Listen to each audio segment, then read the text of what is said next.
You wouldn't knowingly open your door and let mice into your home.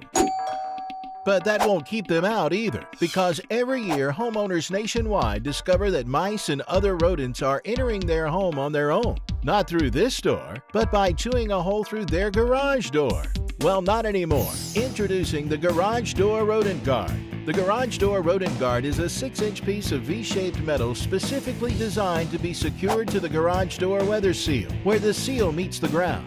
Look, this flexible rubber seal is typically the easiest place for rodents to chew through and gain access to your home. But the Garage Door Rodent Guard creates an impenetrable barrier that keeps your home safe from pesky mice and other pests. Installation is simple. Just clean the weather strip with the included wipes. Slip the Garage Door Rodent Guard over the weather strip, making sure it meets the ground. Crimp with pliers to secure, and complete the installation with the included finish tape.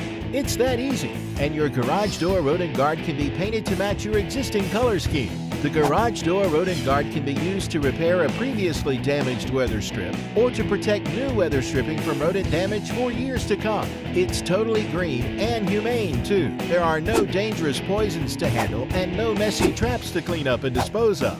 So don't wait until mice and other rodents have already chewed their way into your home. The Garage Door Rodent Guard keeps mice and rodents in their place and out of your place.